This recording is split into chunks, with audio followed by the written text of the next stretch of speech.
Charles ne manquait ni courage ni de discipline. Il manquait la stratégie. Le soir où il a compris que ses efforts ne créaient aucun levier, il a compris quelque chose de plus violent encore. Il était efficace mais inefficacement orienté. Il existe des types d'efforts dans ce monde.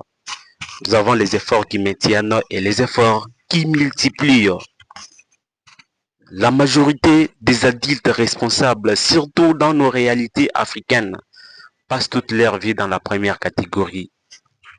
Ils travaillent pour payer, ils payent pour survivre, ils survivent pour recommencer.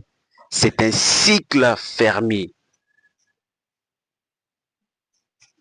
Un effort sans levier te donne un revenu. Un effort avec un levier te donne un avenir. Le levier, c'est quoi?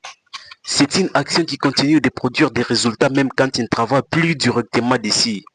Entre autres, un actif digital, une compétence rare, un réseau stratégique, une expertise monétisable.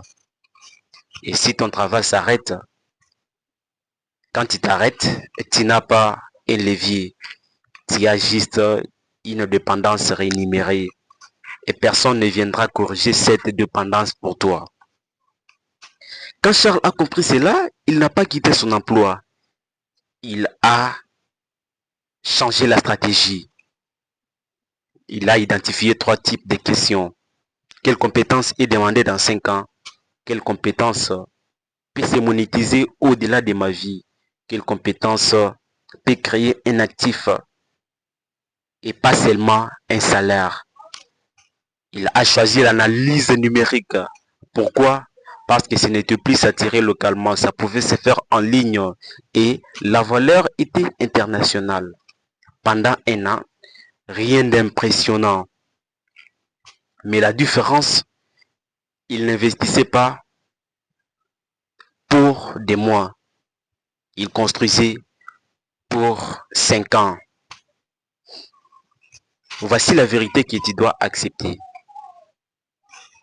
Si tu continues à passer plus de temps à consommer qu'à construire, tu ne fais que renforcer un système qui te rend petit. Et chaque ère de distraction est une ère non investie. Chaque excuse protège ton confort, mais détruit ton futur. Le monde moderne ne récompense pas la victimisation, il récompense la valeur créée. Et si tu peux retenir qu'une seule chose aujourd'hui, que ce soit ceci, l'indépendance n'est pas un slogan, c'est une architecture. Elle se repose sur 3 piliers: compétence, capital et contrôle. Compétence, tu sais faire quelque chose que peu maîtrisent.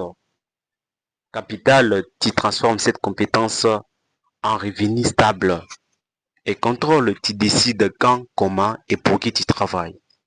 Si l'un de ces piliers manque, tu restes fragile. Et la fragilité économique crée l'indépendance émotionnelle. C'est pour ça que tant de personnes tolèrent l'intolérable. Pourquoi? Parce qu'ils n'ont pas construit l'alternative. Et personne ne viendra corriger ton alternative. Ni ta famille, ni ton gouvernement, ni ton entreprise. Bien sûr, ils peuvent te dire, mais ne bâtiront pas à ta place. La stratégie commence quand tu poses cette question.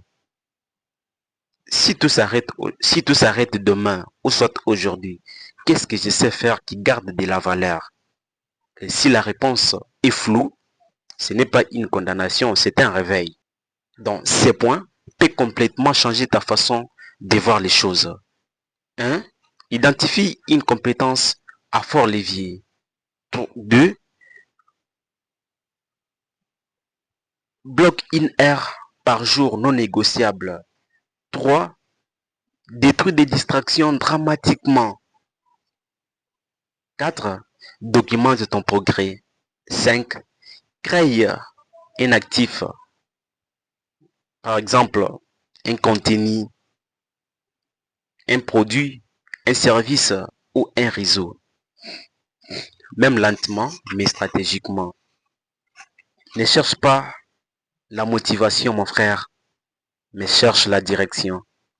Parce que la discipline sans direction fatigue, mais la discipline stratégique transforme. Charles n'est pas devenu millionnaire dans 2 ans, il est devenu indépendant mentalement. C'est là où tout commence. Les jours où tu comprends que ta vie est un projet qui cesse d'attendre, qui construit. Et si ce message t'a réveillé, écris en commentaire. J'ai construit un levier. Abonne-toi si tu veux bâtir compétences, capital et contrôle. Parce que ce n'est pas une promesse rapide, c'est une stratégie. Et rappelle-toi, personne ne viendra changer ta vie à ta place. À la prochaine vidéo.